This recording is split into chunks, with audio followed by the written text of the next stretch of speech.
Hello everyone, my name is Eli Gonzalez and I am a best-selling ghostwriter. I'm also the CEO of The Ghost Publishing.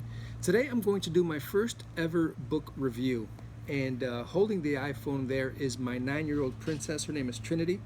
Trinity, say hello to everyone. Hello. Hello.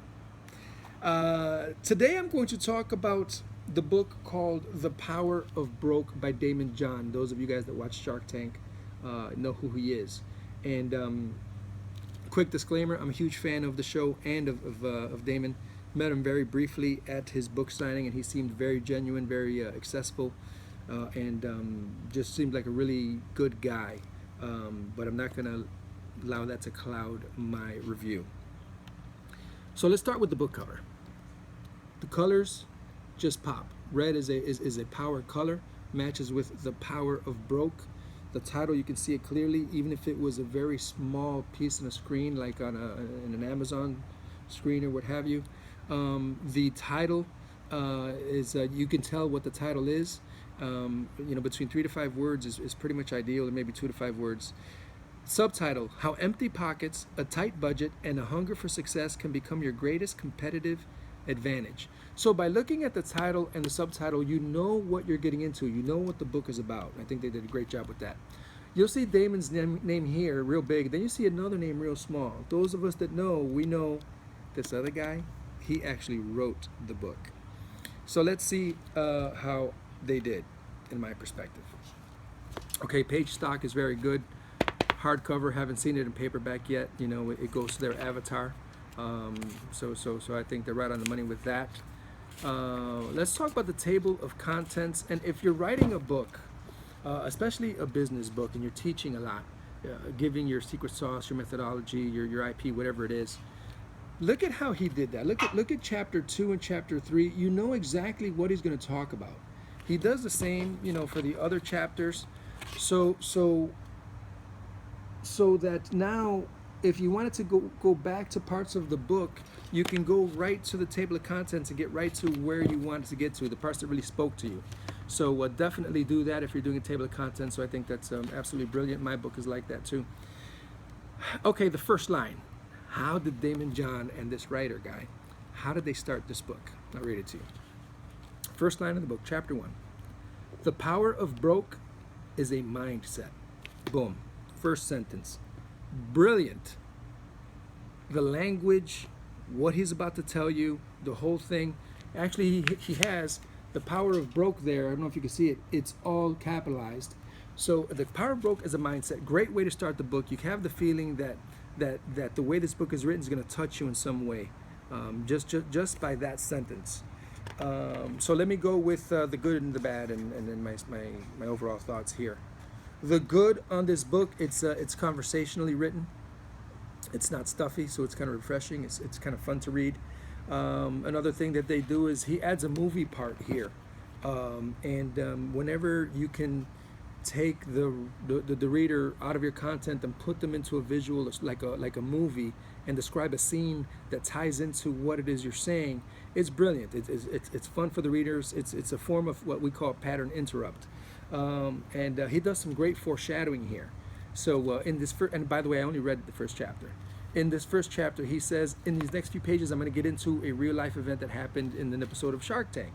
So if you're a fan of the show, you get a little excited because you get to see, from one of the sharks' perspective on something that happened, most likely in the show that you saw. So that's always cool, and the foreshadowing is cool, and the story is cool.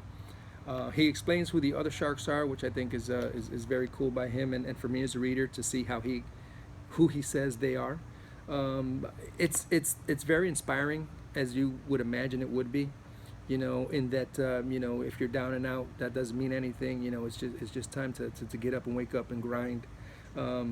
He brands himself as the people's shark. He talks about developing FUBU with his boys in Hollis, Queens. So he makes an intentional effort to brand himself as the people's shark, and I think he does a really good job with that. And another thing he does that's very cool here is people do quotes, pull quotes, we call them. His pull quotes, he branded them as power facts. See, this is a power fact, and it goes with the branding of the book and everything else. So I thought that was pretty clever. That's the good.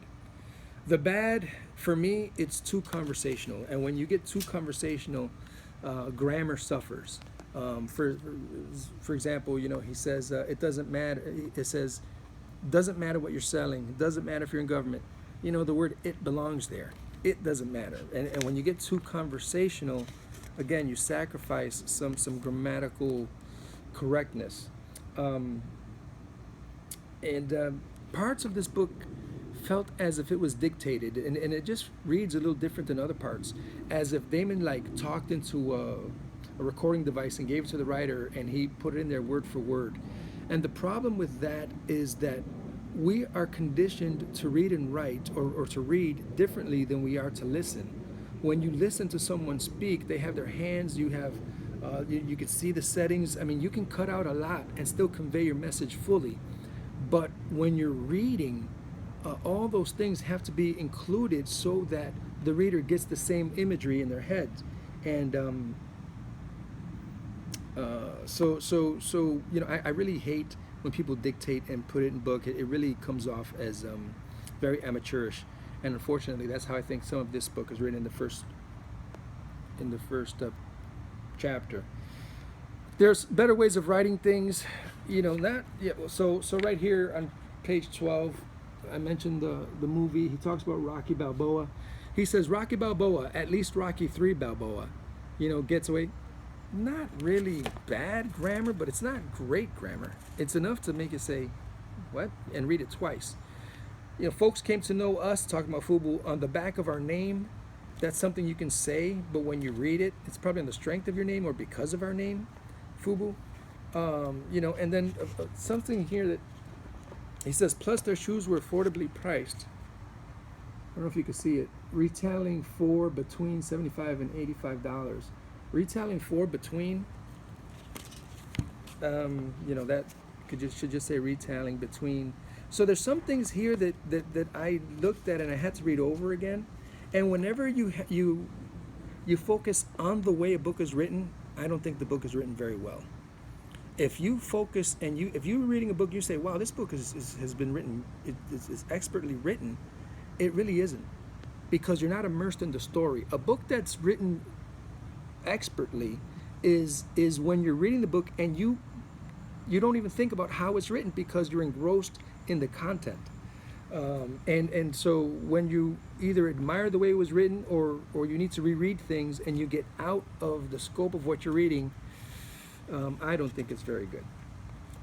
And the other thing I would say about this is I read the first chapter and he did a very great job of explaining what the power of broke is. Actually, the problem for me is too good of a job. I'm too busy to read, I think, the rest of this book because I already got the gist of what I needed. I've got stuff here now that's motivated me, that's kept me going, and I don't think that the rest of this book is going to give me much more of that. So there's other books that out there that kind of lead you up to it and keep you searching for that thing until you find it. But this one, I think I found it too early, and so I'm not really inclined to read the rest of it. So my overall review for this book, it is awfully inspiring and motivating. I believe that this book is a 7 from a 1 to 10 scale. Again, my name is Eli Gonzalez with The Ghost Publishing. Hope you like it. Put some comments down below. If you would like me to review a book, let me know and I might be able to do that for you. Thank you and hope to see you again in my next review.